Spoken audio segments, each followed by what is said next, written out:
What's going on, YouTube? Metal Complex here, and today I've got another interesting knife review slash knife overview to do with you guys. This is the Southern Grind Spider Monkey, but not just any Southern Grind Spider Monkey. As you can see here, this one's got red G10.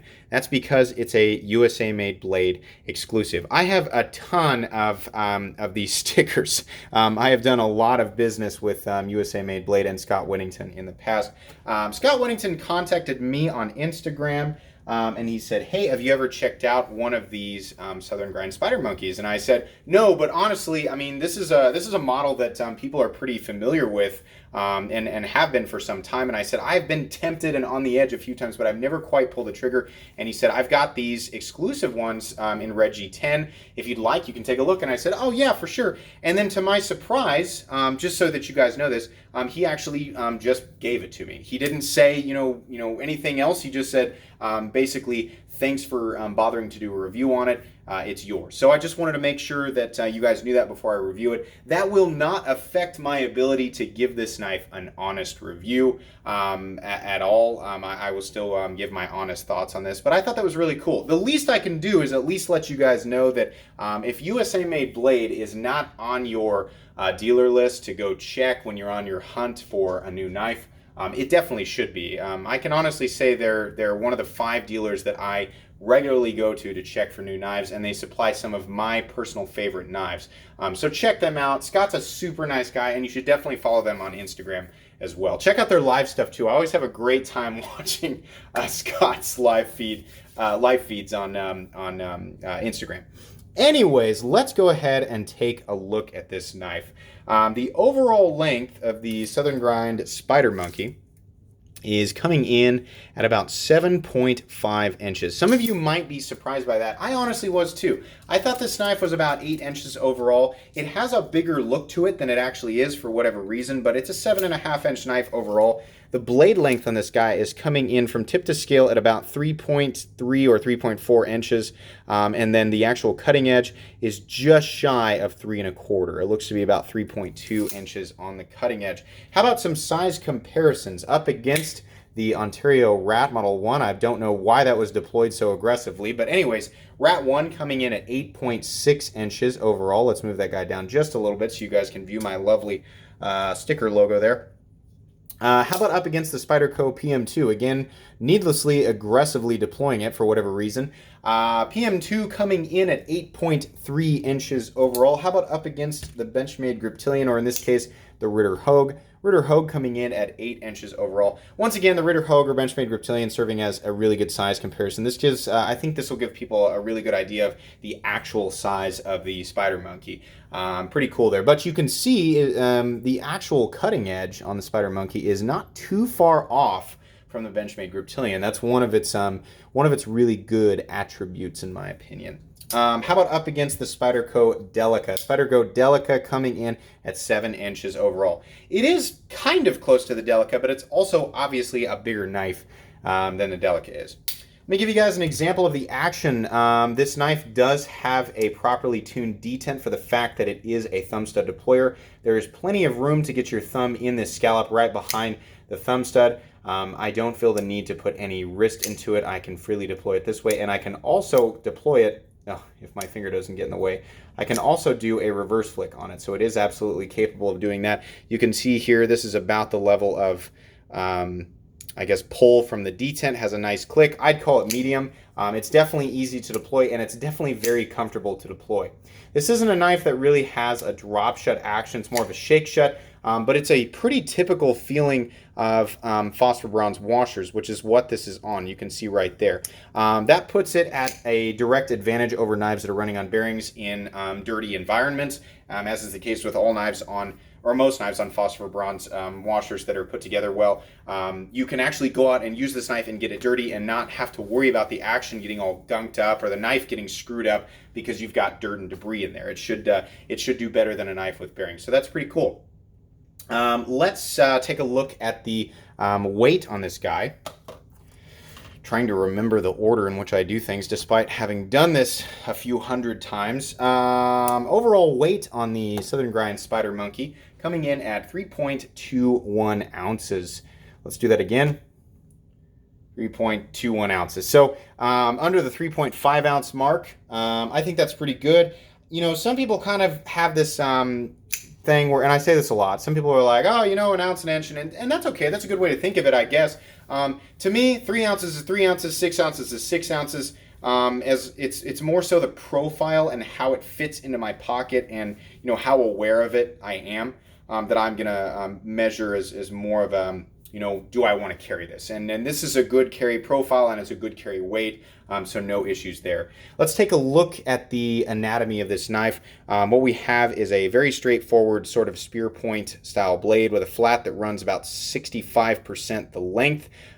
You've got a nice little tiny swedge up top that just looks nice. This knife also has a very stylish and very elegant looking, slightly reflective stonewash to it. So there are stonewashes, and there are ugly stonewashes, and then there are, you know, better stonewashes, and then there's pretty stonewashes with slight reflectivity.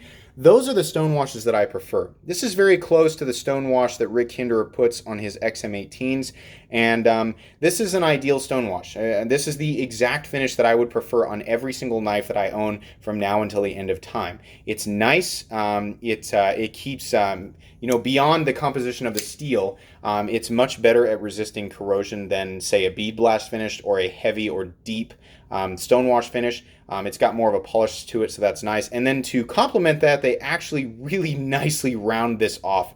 This is not sharp anywhere. It's very nicely rounded off. That's an extra step, and I really appreciate that. This knife isn't thick, but it's not thin either. It's definitely thinner in blade stock than the Spyderco PM2 at 145 thousandths. I'd say it's probably about the same thickness as the Ritter Hogue. Yeah, it's got to be. 125 to 135 thousandths probably on the stock thickness. Comes out to a nice tip, but it's not so thin that I worry about breaking it. The edge was definitely professionally sharpened, nice glassy smoothness to it, and it feels nice and thin behind the edge. So this is going to be a great sized blade for EDC tasks. Really, really like that. There's a nice sharpening choil right here, or room, you know, to make sure that you can sharpen this blade properly. And the thumb stud sits just outside of the cutting path, so you're not going to have to worry about, you know, getting anything caught on that thumb stud during cutting. There's a nice little thumb ramp back here with some very meaningful jimping, so it's very easy to get your thumb in there sort of locked in on this knife. I really like that. Actually, I really, really like the blade. I really like the simple Southern Grind logo there, and it says USA. And then, by the way, this knife is in CPM S35VN. I have no idea what that number is. It's probably, you know, the serial number or how many of these there are. I don't know. I have no idea. Everything's small enough to where it just doesn't bother me. It's a very handsome blade, and I like it a lot. Moving down to the scales, you have red G10 contoured scales. I love that. I'm a big fan of red G10. I've said that many times on this channel. I've owned many Hinderers in red G10. It's just not a color that you see as much. You know, DLT does some of their exclusives in red G10, and USA Made Blade does some of their exclusives in red G10. And other than that, it just seems like maybe it stands out to me because I like it. But red G10 honestly is just. It's just not a G10 that you see on a lot of stuff, and it's appealing, and also it's a good color for, you know, a knife like this that you're actually going to take out and use. If you lose it, I mean, if it falls out of your pocket and it falls in the grass, it's going to be a little bit easier to find than something like, you know, Coyote or Flat Dark Earth or an OD green or a black. It's going to be way easier to find your red knife in the grass than any of those other generic colors. So I really appreciate that. This knife starts off smooth up here, but actually transitions into some light texturing down here. That's interesting and a little bit different. I like that. I wish my camera was, you know, sort of picking up the red color. It's looking kind of like a dull red, and that's because I've got poor lighting on this channel. Don't worry, we're going to upgrade that soon. But the red is here. There we go. That's a little bit more accurate as far as the color of the red. It's a very blood red G10. I like that a lot. The pivot's interesting. It's unique in the sense that they actually put their logo right on the pivot. I like that, you know. This isn't a knife that's difficult to tell what it is for me. I feel like this knife has been around long enough that people can look at it and go, oh, that's a Southern Grind Spider Monkey. It's kind of, you know, it's kind of a knife that people are familiar with. The logo on the pivot is not necessarily needed, but it's also not taking away from anything, and it's not so big and crazy that it bothers me. So it's totally fine. Moving down here to the scale, you've got 2 scale screws. It's one of the only, you know, bothersome things on this knife is that you do need it's proprietary hardware. Now, you can get the bits to fit this fairly easily, and I think pretty inexpensively. So it's not like it's stopping you from taking the knife apart, but it is something that it's like, I have to get this thing. Like me personally, I don't have the tools readily available to take this knife apart. I'd have to go down to the hardware store, get something, and then take it apart. Is it that big of a deal? No, it's slightly annoying, but that's it. It's slightly annoying. I honestly, with the proprietary hardware thing, other than the tri-wing screws and things like that Marfione does on some of his knives, these little things where tools are available, it's not that big of a deal to me. It never really bothers me that much. I just want to make it known to people. You do have a little lanyard hold here that you can easily fit some 550 paracord through. This is a liner lock knife, but these are titanium liners. I think a lot of people think that these are stainless. I honestly did too. No, these are titanium liners. No lock stick whatsoever. Lockup is perfectly rock solid. No blade play up, down, left to right. Looks to be locking up at about, I don't know, 25% or so. Really, really nice. It's really nice to get some titanium liners in there. You can definitely feel that it is lighter than it would be if they were steel. You have a simple pillar construction on this knife, which I really just like, and I came to enjoy that with Hinderer knives.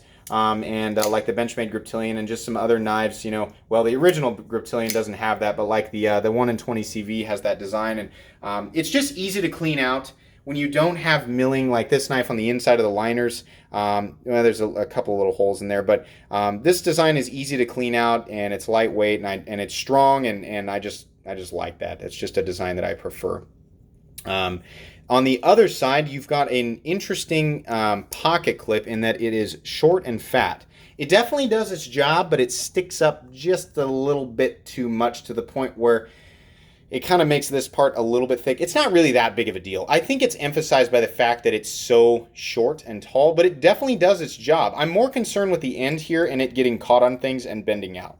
I don't think it's that big of a deal. These knives are made in the United States, so I'd imagine if that happens, it's probably something you can contact their warranty department about. The other side of the pivot is the adjustment side, and thankfully it is a simple Torx head, so it should be pretty easy to adjust that knife, or adjust it that way. That's pretty much it for aesthetics. Ergonomically, this thing is great in the sense that it is it's a smaller and lighter knife, but I can get my whole hand around it. I am feeling that duckbill of the clip right there. I feel it, but again, as is the case with all of my knives, and it's something I say every single time, unless you are cutting with this thing all day, every day, without gloves, that pocket clip is not, its sort of hotspot position is not necessarily going to affect you. Can you feel it? Is it slightly annoying? Slightly, but it's not really that big of a deal. I have no problem with that whatsoever. The jimping, by the way, does extend a little bit onto the liners and the G10 scales. This is a nice traction point for your finger. It does feel very comfortable in hand. Ergonomics, honestly, are great. I love contoured G10. I love contoured handles in general. This knife manages to be contoured and not super fat at the same time. Overall, it's truthfully it's just a nice compact design while not feeling too small. This is a knife that feels like, I've got complete control over, sorry, my bad, deploying it poorly there, geez. I've got complete control over this knife, but it's not like this big, huge honking thing. I really like it. It's nice to be able to deploy this knife slowly or quickly, either way. No issues with that whatsoever. The knife did come perfectly centered, and, just like everything else kind of in this caliber, or really, it's like I said in another video, anything over $50 nowadays really should have perfect fit and finish, but it does. Something I want to point out, something that it says right on the box. You can see here it says, our efforts support Camp Southern Grind. Camp Southern Grind is an inclusive camp with a special emphasis on children with certain neurodevelopmental disorders. Excuse me, my camera's not focusing and I'm trying to read this through the camera.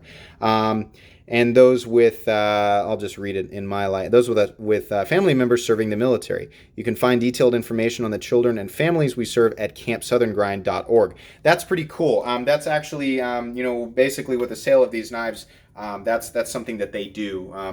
So I think that's neat. I think it's worth pointing out that they do that. I did not know that until I had watched somebody else's video and they pointed that out, so I wanted to make sure and sort of pass that information along.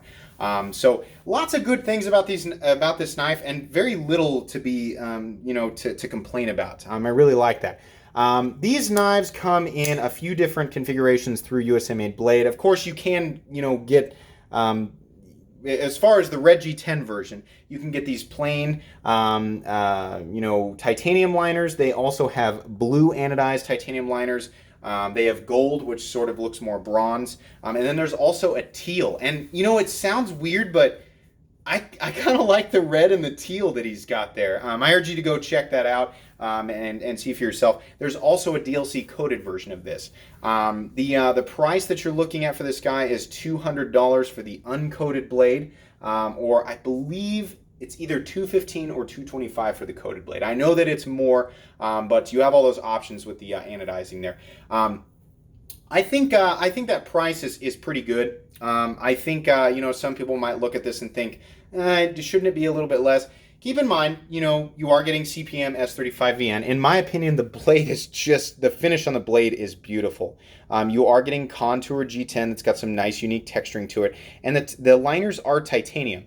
That coupled with the fact that it is made in the USA and has really good function, ergonomics, and the fit and finish overall is really, really good.